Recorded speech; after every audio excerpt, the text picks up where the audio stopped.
Essa é a doutora Camila Terra, ela está aqui no nosso programa para um plantão muito especial falando sobre a saúde das crianças. E é importante mesmo, né, doutora Camila? Neste mês, inclusive, é realizada a campanha Fevereiro Safira, você sabia disso? Primeiro 1000 dias pelo futuro das crianças, que tem como objetivo conscientizar a população e a comunidade médica sobre a importância dos cuidados com a criança nessa fase. O termo faz referência ao período de 40 semanas de gestação, ou seja, 270 dias, somados aos 2 primeiros anos de vida, que dá 730. Então, 1000 dias, né? Para se preocupar muito e atingir o potencial máximo de crescimento e desenvolvimento da criança até os 2 anos de idade. O que você pensa dessa iniciativa e deste mês Safira? Boa tarde, Boa obrigada tarde. pelo convite. Boa tarde, pessoal de casa. É um conceito lindo, né? Em que a gente entendeu recentemente um conceito vindo aí de 2008 para cá. Políticas de bons hábitos, vida saudável, englobando isso nutrição infantil, saúde mental, que afinal a gente não trata de saúde só o corpo, mas mente também. E isso como prevenção de doenças crônicas numa vida, tanto da infância quanto na vida adulta, né? E o Brasil perdia muitas crianças no primeiro, segundo ano de vida, né? Isso. Então é muito importante para o desenvolvimento da criança. Que bom, tá aí, você pode conversar com a pediatra do seu filho, né? Ou o pediatra e saber mais deste Fevereiro Safira. Já tem perguntas para você, doutora? Vamos lá. Na tela do Santa Receita, você, Paloma Cursino. Boa tarde, meu filho tem 1 ano e 10 meses, há praticamente um mês. Ele se recusa a comer comida de sal e faz 1 semana que não almoça nem janta. Ele recusa todo tipo de comida, só tem se alimentado de frutas e suco natural. Pela manhã toma chocolatado e come pão. Mamou no peito até 2 semanas atrás. O que fazer para ele voltar a comer? Ela é de Mogi das Cruzes, São Paulo. Paloma, na verdade, isso é até uma queixa bem comum em consultório, sabe, Clau? Será que As ele está fazendo birra porque parou de mamar? Até pode acontecer mesmo uma certa preferência, uma mudança, né? Houve um evento, houve, pelo que a Paloma se trata, de um desmame, né? Isso pode interferir mesmo na aceitação da criança, mas assim, inatamente a criança ela tem uma preferência por um sabor adocicado, já que o leite materno ele é muito rico em lactose, que é o açúcar do leite. Então, todos nós já temos uma certa preferência pelo sabor adocicado. Essa é uma estratégia que a gente atua em 1000 dias, né? Tentar não aproximar e não reforçar tanto essa preferência. Mas esse quadro de uma seletividade, ela pode ser temporária. A idade dele de 1 ano e 10 meses está bem no alvo mesmo. Mas não faz mal ficar comendo só 2 semanas já? 1 semana que ela Sim, falou? 1 sim. semana comendo só doce? Assim, Sim, só não, coisa não é adocicada? legal. O que eu recomendaria nesse caso, analisando por essa situação, é que ela reapresentasse esse almoço e esse jantar num outro momento. Porque a criança, acontece que ela não aceita o almoço, e aí a gente acaba dando um amazinho, um leite, para suprir, já que ele está com fome. Então, o correto é esperar um tempo, brincar, mudar o foco, sair do ambiente e representar esse alimento de novo, que geralmente dá certo. Às vezes, representar no prato de uma maneira diferente, com desenhos no prato, com uma abordagem mais lúdica, né? 1 ano e 10 meses já gosta dessa questão mais colorida. Então, tem que reabordar a criança com a mesma comida de novo. E você não acha substituir. que mesmo que seja em outro horário? Ou ela não dá e espera ele ter fome? Não, pode apresentar em outro horário, isso aí muito de acordo com o diário da criança, mas existe um sinalzinho de fome e teve o desmame, acho que tem muito... Vai passar. Vai passar, e eu torço para que passe mesmo. Tá bom, qualquer coisa você volta aqui. É isso aí. Vamos à próxima. É a Josi. Olá, boa tarde. Fiz o teste de pezinho no meu filho e deu que ele tinha traço falciforme. Quais os riscos? Campina Grande, Paraíba. Josi, fica tranquila, porque traço falciforme não significa doença falciforme, né? Então, existe esse teste do pezinho exatamente para fazer esse rastreio, mas o traço, ele herdou de um dos pais, mas não significa a doença. Então, não fique tranquila, se o seu paciente, se sua criança está bem, né? Não ela vai tem ser nada. acompanhada pelo pediatra, tá tudo certo. Tá bom. Aí pode ficar sossegada, ela tá mostrando lá o bebezão bonito. Vamos à próxima. É a Adriana. Que bonita a foto. Boa tarde. Opa, atenção, atenção, meninos. Boa tarde, Santa Receita! Boa tarde! Pra você, Adriana, viu? Tenho um bebê de 5 meses, até os 3 meses fazia cocô todos os dias. Fazia 2, 3, até 4 vezes, né, ao dia. Mas depois de 4 meses foi diminuindo. Comecei a dar frutas para ele na semana passada. Ele ficou 9 dias sem evacuar. Precisei usar remédio. Gostaria de saber se isso é normal ou o que devo fazer. Ela, olha, o nome da cidade diferente, Ribeira do Pombal, Bahia. Beijo para os baianos. Tem uma fase do bebezinho que ele tem uma pseudoconstipação intestinal. É uma fase que para a gente parece que a criança está ressecada, está sofrendo, mas na verdade depois de um longo período sem evacuar, ela faz até cocô normal. Fezes pastosas, não endurecidas, sem sofrimento. Isso pode ser porque ele está na transição desse intestino estar aprendendo a absorver, tá? É bem comum. Na fase de introdução de alimentos, também isso acontece, porque antes era só leite, e aí as fezes eram bem mais líquidas, então dá essa sensação para a família de que quando esse cocô está ficando mais pastoso, com mais consistência, por causa de uma alimentação, em que tem sofrimento desse bebê. Mas isso pode ser uma fase normal. Mesmo que fique alguns dias. Mas ela introduziu as frutas, já...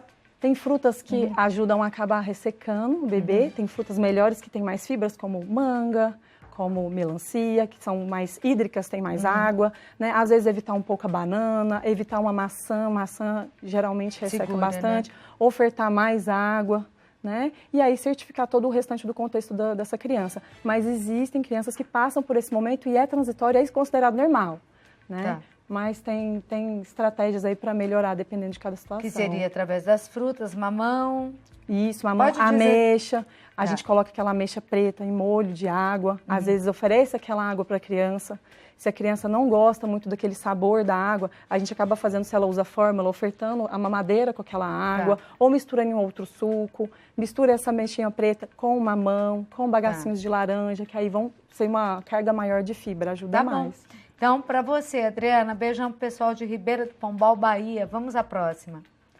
É a Fernanda. Boa tarde, Santa Receita. Tenho um bebê com 2 meses e meio e ele deu sapinho há mais de uma semana. Ele ainda está sendo medicado, mas onde apareceu não estou conseguindo limpar. Tem algum problema se não limpar e deixar só com o medicamento? Já resolve?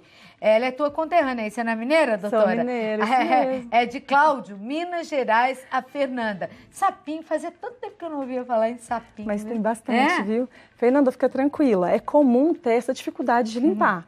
É importante usar medicação, igual foi orientado, mas tem uma dica. A gente usa água filtrada, meia xícara de água filtrada, com uma colher de chá de bicarbonato, e essa mistura a gente higieniza com gaze dentro da boquinha do bebê antes de aplicar a medicação. Isso ajuda a higienizar e ajuda a remover as plaquinhas esbranquiçadas. Mas final tem que limpar, não tem jeito. Mesmo sendo difícil, ela disse que tem um local que ela não está conseguindo, né? Não, usa essa solução e aplica a medicação após. A tendência é que no final de 10, às vezes 14 dias de tratamento, essa boquinha vai estar bem limpinha, ficar tranquila. Doutora? É uma infecção fúngica. A gente tem esses fungos por todo o nosso corpo e às vezes por uma questão de baixa imunidade, uso de antibióticos, uso de chupetas recorrentes, né, aumentam a chance do crescimento desses fungos. E eles acabam fazendo essa maior infestação, essa colônia branquinha aí que a gente vê na linguinha, nas bochechas do neném. Mas vai passar. Vai passar, e se o bebezinho mama peito, a gente recomenda que a mãe também higienize os mamilos, tanto com essa solução quanto com o medicamento. Tá certo. Vamos à próxima. Boa sorte aí com o sapinho, Fernanda. Camila Brito, boa tarde, Santa Receita. Meu filho tem 2 anos e vem tendo anemia recorrente, mesmo se alimentando bem e mamando. Poxa, já fez uso de ferro e vitaminas. O que eu posso fazer? Olha como 1000 dias são importantes, né? Muito importante. Um mês de safira. Tá certa, Camila, em se preocupar, né? E precisa fazer uma investigação, porque sempre todo mundo pensa que uma anemia está relacionada à deficiência de ferro, mas nem sempre. Não. Então pode ser que esteja outro nutriente que esteja atrapalhando tudo isso. Algumas condições hereditárias, até a mãe pode ter alguma anemia crônica também, e isso não ser doença nesse bebê. Mas aí precisa avaliar melhor os exames laboratoriais e a evolução clínica desse neném. O que ela pode fazer de pronto, assim, para ajudar? Procurar um médico, procurar um pediatra legal para poder fazer a investigação certinha, porque a gente às vezes tem que fazer exames laboratoriais mais minuciosos, não somente o ferro. Às vezes não é só uma questão alimentar. Então tem que investigar melhor para saber se é uma anemia persistente, tem que investigar. E nem sempre tem gravidade, mas pelo menos vai ter esclarecimento. Né? Sim, para saber exatamente como agir, né? Sim. E com criança não se brinca não, né? Se procura rapidinho o médico. Um beijo para você, viu, Camila? Vamos à próxima. É a Diana Barbosa. Cláudia, boa tarde. Oi, Diana, boa tarde para você. Meu bebê tem 2 meses, tá com 2 meses, está com tosse muito forte, engasga, mas não tem febre. Me ajuda, por favor. Vamos lá, quem vai te ajudar é a doutora Camila Terra, hoje presente no nosso plantão médico pediátrico aqui. Campina Grande, Paraíba. Nossa, tá chegando a festa aí, hein? Logo, logo já é, né? Mês da festança junina aí em Campina Grande. Tá falando de Campina Grande essa semana em casa. Um beijo pra você, viu, linda? Diana, no quadro de tosse, em que a criança engasga, mas ela não fica roxa, a gente não se preocupa tanto. O que eu te sugiro é que você observe bastante a frequência respiratória. Se essa criança não está muito cansada, ofegante, fazendo esforço na barriguinha, na costelinha, afundando, esse pescoço, se ele afunda, isso é sinal de gravidade e deve procurar um pronto atendimento. Se é só um engasgo, a criança não está ficando roxa, porque às vezes fica vermelhinha após o engasgo, mas não tem cianose, não tem roxidão, ainda mais que não tem febre, né? Eu te sugiro que você faça inalação com soro fisiológico, a gente coloca, nem precisa ser um grande volume, claro, pode ser de 3 a 5 ml, porque às vezes é só uma secreção nasal aqui atrás que está um pouco mais parada e a criança ela não sabe movimentar essas secreções. Então, aumentar a ingesta de líquido, bastante água. Com 2 meses, pode? Desculpa, tem 2 meses, tem toda a razão, desculpa. Com 2 meses a gente sempre fica mais com critério para poder melhorar essa amamentação, o peito, o seio materno, livre demanda, o leite já tem muita água, fazer as inalações. E se o bebê tem menor que 3 meses, se ele tem febre, deve procurar um médico, não tem que ficar esperando em casa. Isso aí que você falou.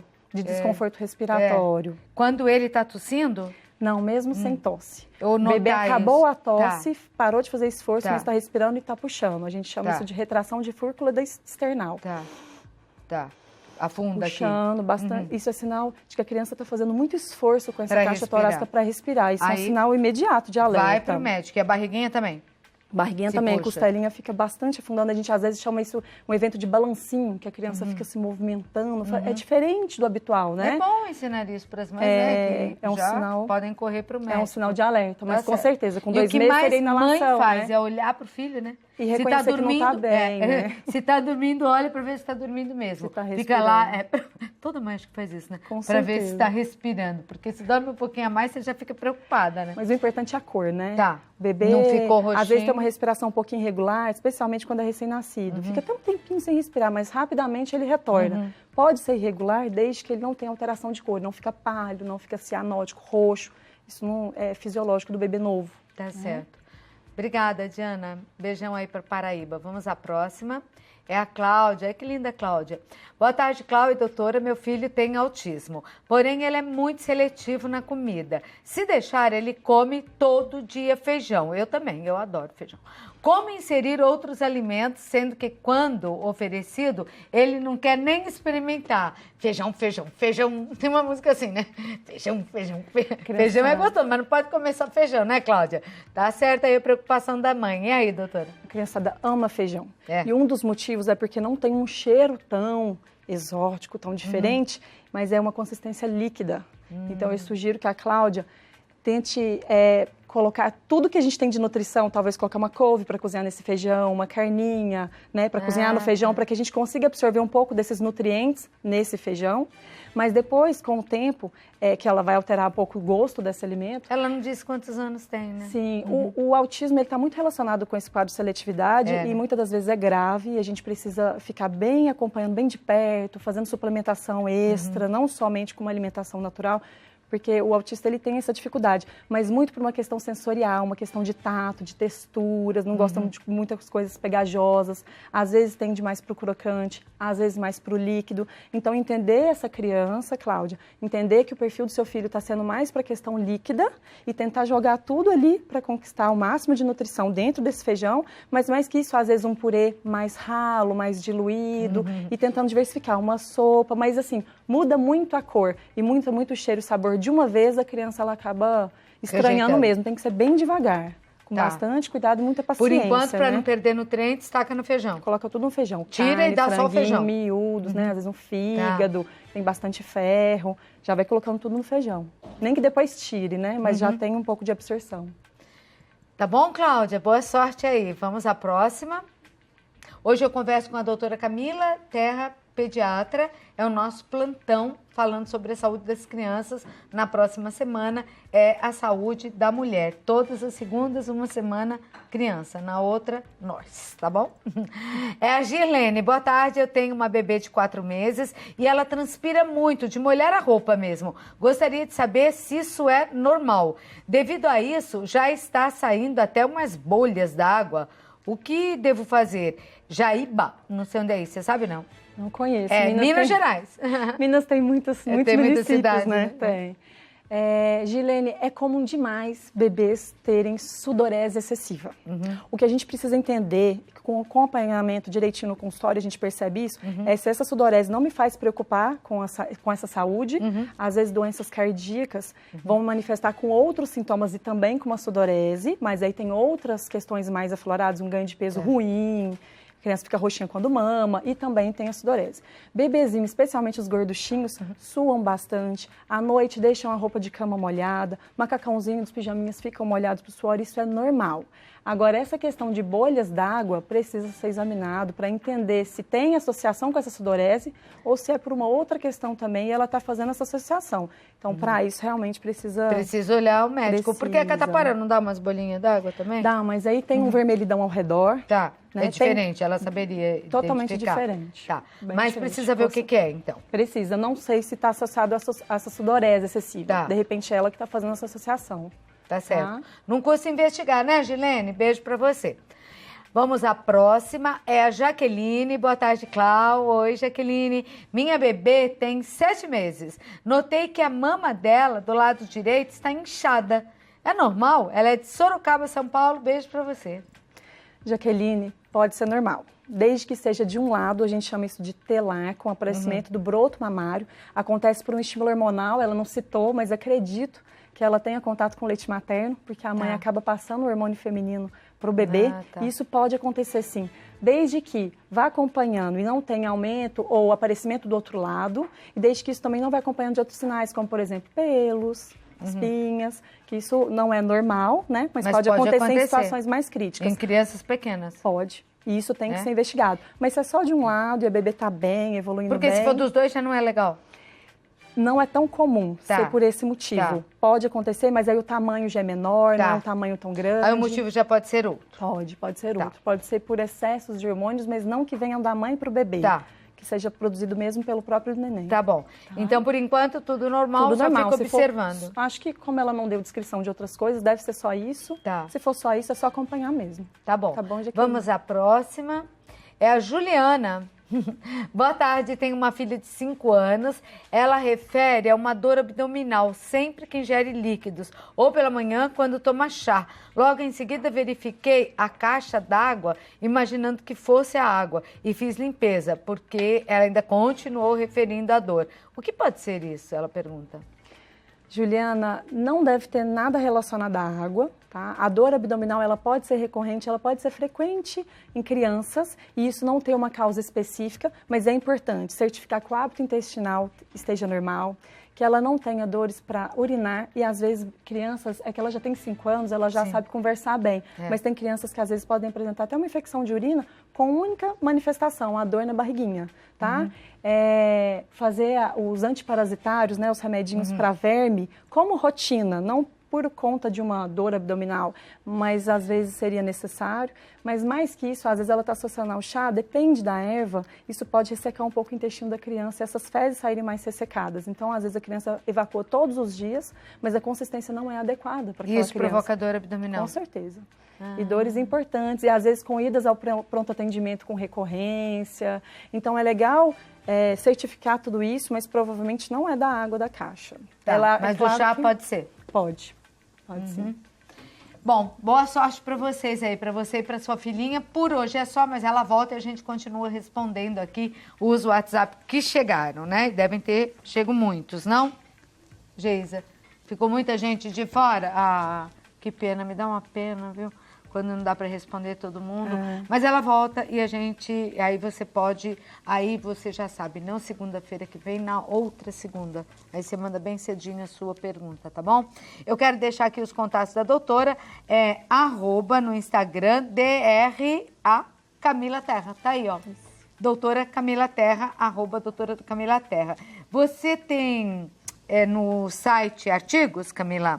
Não, ainda não coloquei artigos lá, mas no Instagram eu posto bastante. Tá. Me baseando nos artigos, mas em uma tradução de uma linguagem mais fácil, mais clara. Para a mãe entender. Então, Sim. você vai encontrar essas informações no Instagram. Mas visite o site também, que é dracamilaterrapediatra.com, tá bom?